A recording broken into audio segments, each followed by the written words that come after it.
warai ya dadi wong alim. Kembung malam piro? Malam 12. Selikur. 12. Piro? Yes. Anggap bae Lailatul Qadar ora usah darani ganjil, sing darani ganjil ya sapa. Aneh-aneh. Lailatul Qadar ya mulai tanggal 1 Ramadan. Malah ulama sedarani mulai ruwah iso ke ruwah wingi.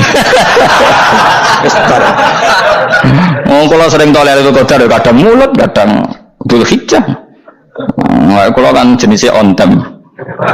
Kowe wong melarat dene dhuwit pendak entuk THR. Nah wong marang pangeran ya sawal selo besar ya entuk napa? Lailatul Qadar. Mergo Lailatul Qadar iku malam diturunane Quran. Quran itu turun Ramadan tok apa tau Sawal lho. Sawal ya tau, Dzulhijjah tau. Dzulhijjah tau. Bolak-balik al-yauma akmaltu lakum turun to bulan apa? Dzulhijjah. Kuwi mari amatir itu angel terang. Sing darane Lailatul Qadar iku malam diturunane Quran. Quran turune iku piro? Ya macam-macam, Ramadan ya bolak. Lah tapi ono kelas-kelas premium, ono kelas umum, kelas umum wis pokoke Ramadan. Sing ganjilnya dipilih salah sitok. Berarti itu pembatasan apa? Nah, Quran dhewe turun coba surat paling terkenal, ayat paling terkenal al-yauma akmaltu lakum turun tanggal piro? Tanggal 9 Arafah Dzulhijjah haji wada. Padahal ta'rif Lailatul Qadar lail apa unzila fihil Quran. Ya tapi ilmu ini mari debat biasa. Semua wong kula takoki wong Gus nuzul Quran tanggal piro 17. Lailatul Qadar tanggal 21. Ya jare nuzul Quran yo pas Lailatul Qadar. Wong-wong lak muni bingung nang wong. Nah aku sira bingung. Lha kok ora tau mikir jajal. Nuzul Quran sing resmi ning kitab-kitab tanggal piro? 17. Lailatul Qadar tanggal. Padahal Lailatul Qadar disifati apa? Malam turune. Doa, nek ora tau bingung ngono. Wah, ana kadang ngirim wong goblok, wong kok ayeme ngono. Ora tau mikir. Aku gumun goblok-goblok. Dadi ana ilmu paradok barang ya tenang, ya santai. Padahal ya tak bedhek ya nuzul Quran tanggal piro sing resmi cara kitab-kitab. 17 Ramadan. Lailatul Qadar sing resmi 21 nganti 29. Terus Lailatul Qadar itu wulan apa? Wulan diturunkannya Al-Qur'an. Berarti tanggal piro? Bocah dijamin ya kan inna anzalnahu fi lailatul qadar. Saya ora takok. Nuzul Quran tanggal piro? 17. Lailatul Qadar. Seliko.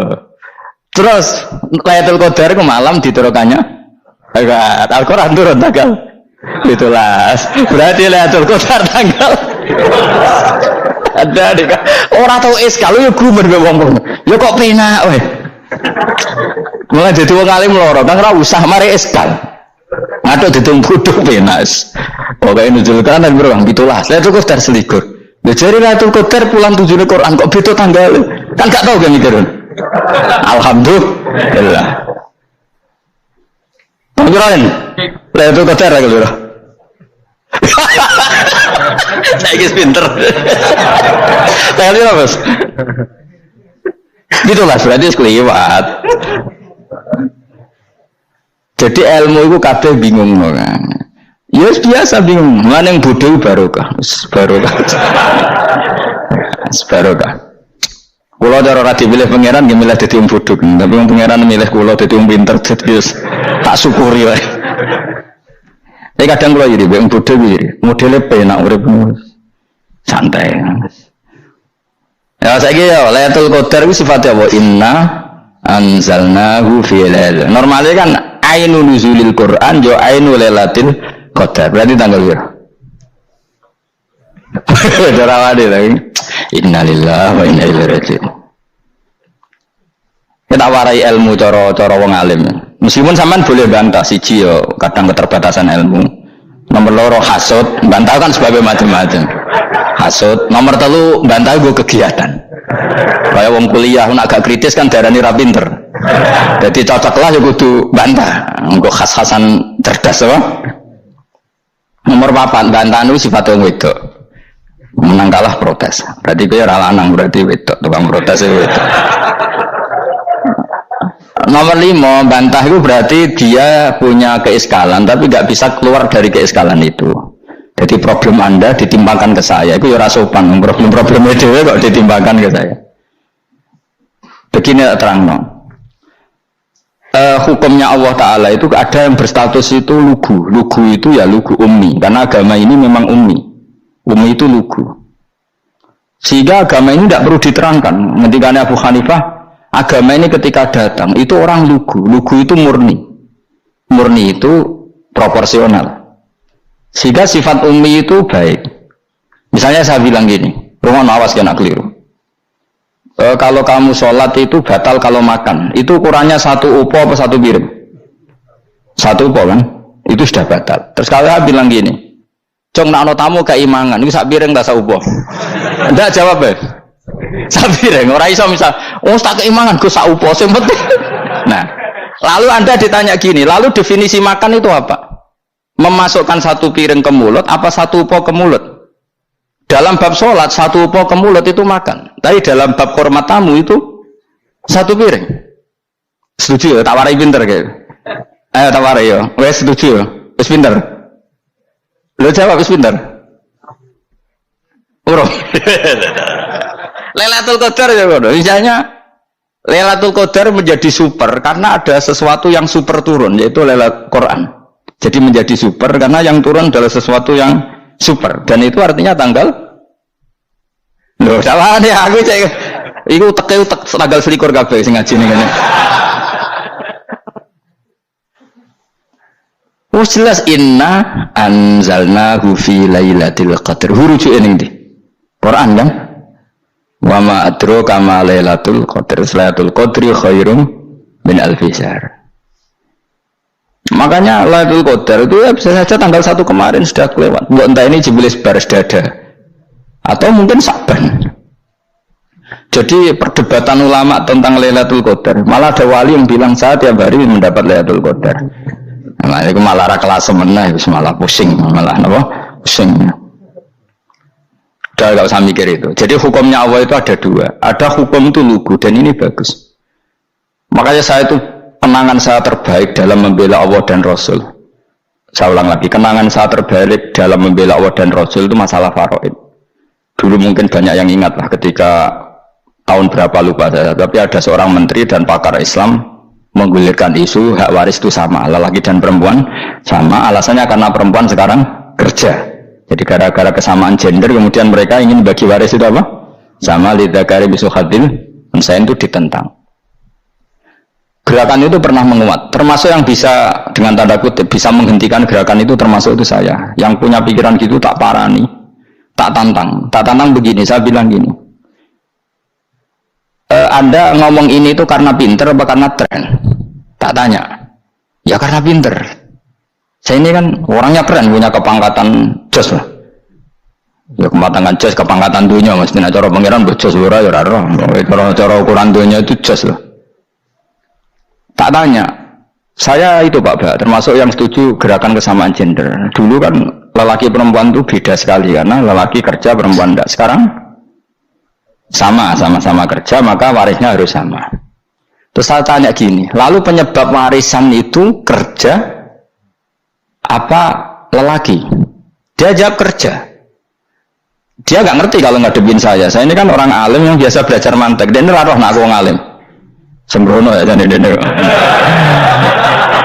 Ketika tak tanya gini, lalu misalnya saya punya anak, yang anak saya putri itu direktur BUMN atau direktur bank atau direktur PT besar. Kemudian anak lelaki saya idiot goblok. Warisannya dikasihkan siapa? Kalau kerja adalah alasan dapat warisan, berarti anak saya perempuan itu yang dapat warisan dong. Anak saya lelaki kan idiot, nggak kerja.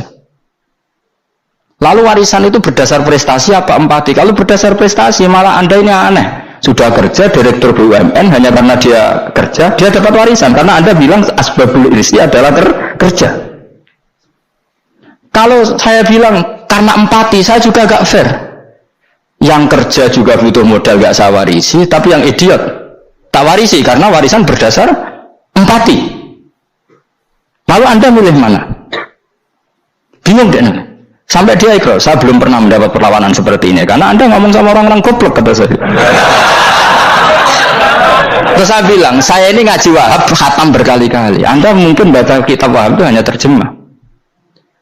Maka menurut Islam yang menjadi hak waris itu sebabnya dzukura wal unasah, kelelakian menjadi dapat 2 bagian, keperempuanan menjadi 1 bagian, dan itu Islam tidak mau urusan dengan prestasi maupun empati, mujarradul dzukura dan mujarradul unusah. Sehingga dengan seperti ini tuh Islam nggak ribet. Coba kalau kamu pakai ilatul hukmi, pakai cara berpikir logika, malah ruwet. Karena tadi kalau kesamaan gender itu karena perempuan kerja, lalu misalnya yang lelaki idiot misalnya atau pengangguran, warisan kamu kasihkan siapa? Kalau kerja itu menjadi alasan hukum, kamu kasihkan yang perempuan kan? Aneh enggak? Yang sudah kerja malah kamu kasih warisan, yang nganggur enggak?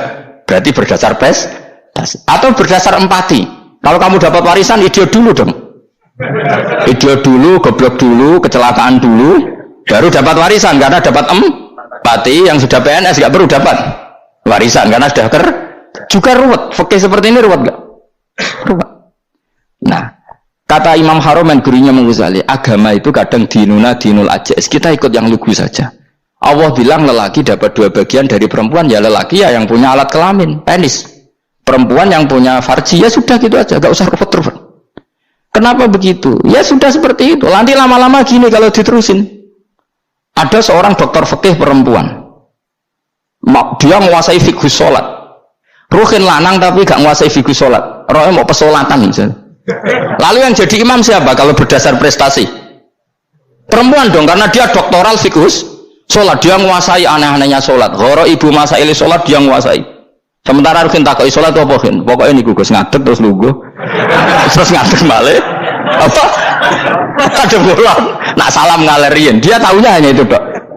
Lalu kalau nuruti imam sholat adalah yang terpandai dalam fikih sholat, tentu yang imami perempuan. Tapi agama ini tidak seperti itu. Pokoknya wong lanang imami wong beda.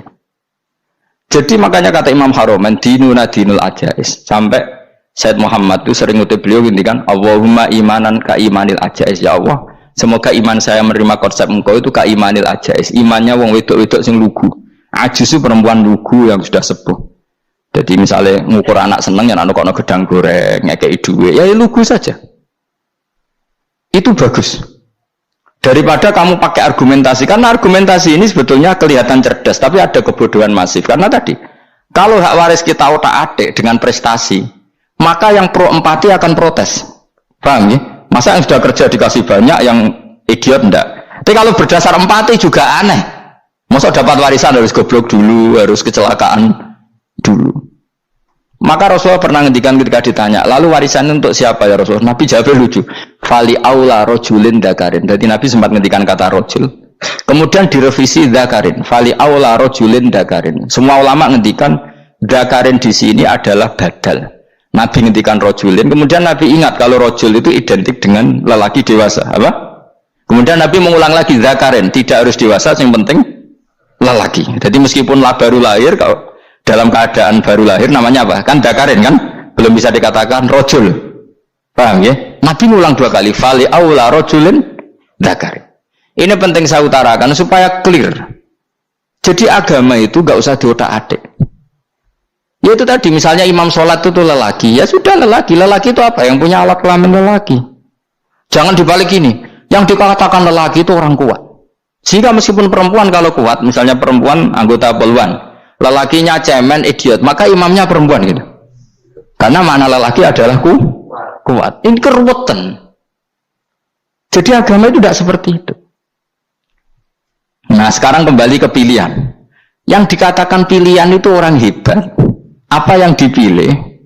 Apa berdasar definisi? Apa berdasar kehendak yang milih? Ya kok mulai do pinter, tumben do pinter.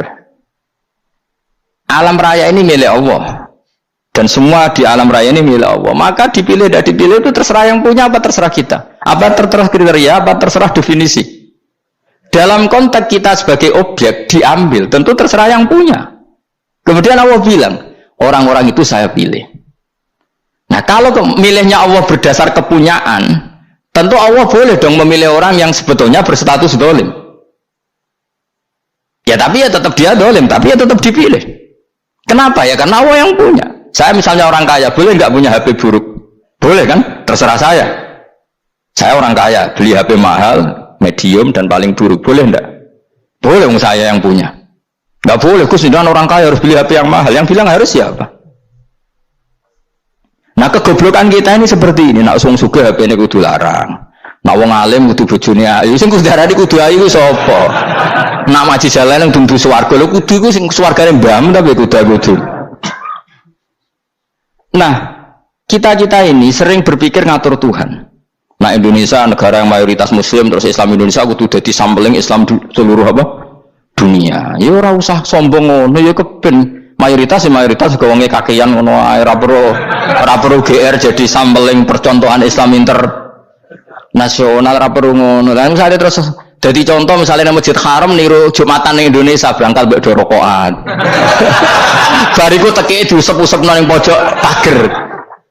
Lah misalnya wong Mekah terus do ngono kabeh karena mencontoh Islam di Indonesia. Kacau gak? Ora usah GR ngono biasa wae. Napa? Biasa wae. Terus misalnya mencontoh Islam Indonesia, Indonesia nak ziarah Wali Songo terus tahlilan nunggu nganti setengah jam.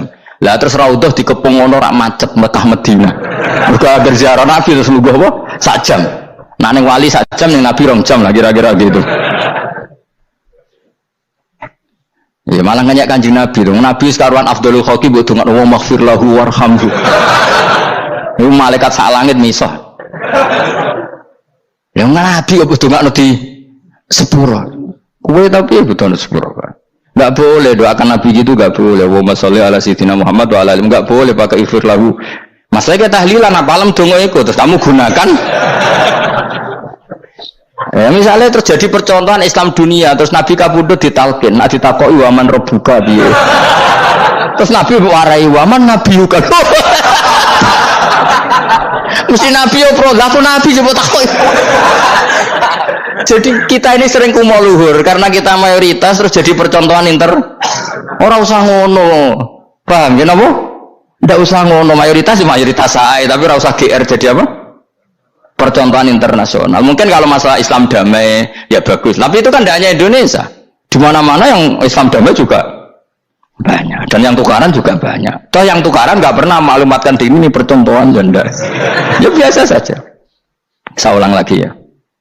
Maka menurut saya nggak akan benar pendapat Khawarij atau pendapat Islam yang keras bahwa orang dosa besar itu keluar dari Islam. Karena ketika Allah mengatakan, kemudian aku pilihkan kitab ini, tak kasihkan orang-orang yang saya pilih. Itu diantara yang pertama adalah, meskipun mereka sebagian tetap zalim. Artinya tetap zalim itu tidak menjadi dia keluar dari status Islam. Paham ya? Sekarang saya tanya, yang dikatakan warga Indonesia itu siapa? Ya siapapun yang bergeografis di Indonesia, lahir sebagai akta Indonesia, ya orang Indonesia. Kemudian ada yang penjahat, ada yang maling, kita penjara. Apa dia keluar dari kebangsaan Indonesia? Enggak kan? Sama ketika orang Islam menjadi zina dan fase koruptor, keluar dari Islam enggak? Enggak. Karena Allah tetap bilang famin. Apa? Famin. Jelas ya? Wes kayak ngarah Khawarij. Kenapa? Kalau Khawarij cara berpikir itu ekstrim. Setiap dosa besar itu mengeluarkan orang dari status Islam. Itu bahaya sekali. Karena nanti kalau itu iya, kita akan kehilangan banyak orang nopo Islam. Makanya Nabi nanti ngendikan, saya berharap yang nanti masuk surga dari umatku itu separuh, 2/3. Itu kata ulama-ulama. Kalau kita pakai mazhab Khawarij, orang Islam itu tidak sampai 1/3. Karena banyak yang keluar dari Islam. Duwe keris ke Islam, duwe ake ke Islam, ngelakoni jimat ke Islam, nyekel patok ke Islam, dosa gede ke Islam, korupsi ke Islam. Terlalu banyak yang kita usir dari Islam. Lalu kita ngusir atas nama apa? Coba. Kalau atas nama Tuhan, kamu tidak Tuhan. Atas nama wakil Tuhan, Tuhan tidak pernah mewakilkan ke Anda. Orang-orang mandate. Yang kita tahu dari Quran ya ayat ini, tsumma awrasnal kitabal ladzina astafaina min ibadina. Kemudian kitab ini tak kasihkan orang-orang yang saya pilih, dan orang yang saya pilih itu faminhum zalimul li nafsi. Dan sebagian dari itu adalah orang zalim, dan itu jelas bagian dari itu. Artinya keluar apa masuk? Keluar apa masuk? Masuk. Meskipun yang zalim tetap berstatus zalim, kayak warga Indonesia, ini semua warga Indonesia. Paham ya? Yang maling ya tetap warga Indonesia, meskipun ya tetap maling. Jelas ya? Betul orang.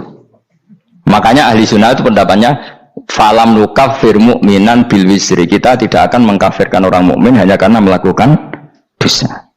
Kenapa ya? Karena Allah bilang faminhum setengah sangking itu masuk bagian, dan itu luar biasanya Allah disebut istofaina, tetap orang-orang pilihan. Maka ini penting saya utarakan supaya kita ini tidak sok-sokan. Terus yang zalimul nafsi pun potensi dimaafkan sama Allah. Asal dia tobat, dan tobat itu sama Allah nggak ada batasnya. Malam yuhur kiri sampai apa? Nafas apa? Terakhir. Dan kadang orang itu sebetulnya nggak niat tobat, cuma ada perilaku tertentu sehingga Allah itu simpati. Itu juga banyak yang diterima tobatnya Allah. Makanya kata ulama-ulama itu, istighfar itu tidak syarat diampuni. Yang menjadi orang terampuni itu kehendak Allah.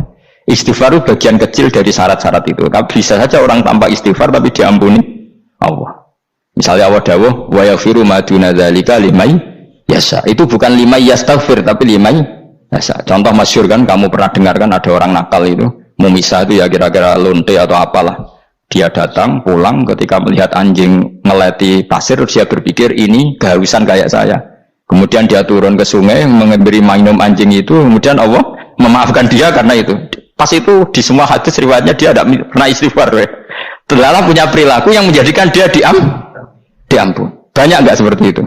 Banyak, makanya wa yaghfiru ma duna dzalika liman yasha. Mayasa itu ya yang digedaki Allah. Bisa saja kalian ini sering istighfar tapi enggak dimaafkan Allah. Tapi delala punya satu perilaku yang cara Allah itu penting, kemudian dimaafkan.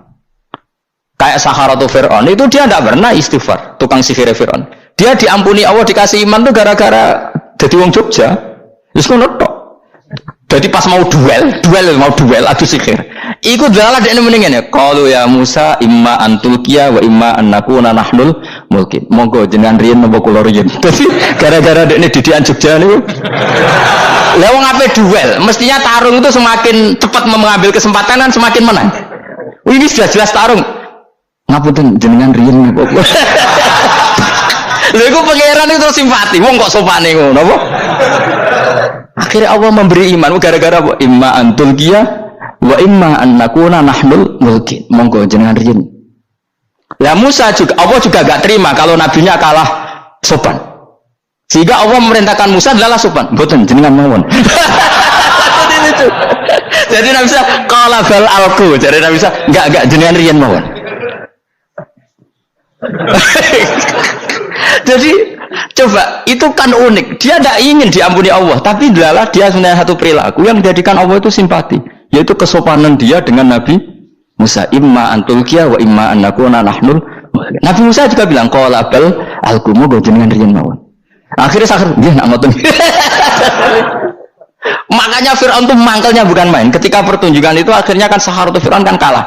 Setelah kalah langsung iman. Maka kata Fir'aun, ini jelas Musa itu guru kamu. Cuma pura-pura saja kamu pro saya. Lah buktinya apa? Jare buktinya tadi monggo-monggonan gitu. Makanya Fir'aun bilang innahu lakabirukumul ladzi 'allamakumus sihr. Wah, itu mesti Musa itu gurumu. Padahal ya gak kenal sama sekali. Cuma gara-gara monggo-monggonan tadi itu akhirnya terus pikirannya Fir'aun. Wah, mesti wis kenal suwi mau gayane tok. Mergo gara-gara monggo jenengan riyen. Mboten monggo jenengan. Jadi makanya sampean jangan putus asa. Makanya keliru sekali kalau kita bilang diampuni Allah nunggu istighfar. Enggak. Tentu istighfar penting, kita sepakat. Istighfar itu penting, kita sepakat.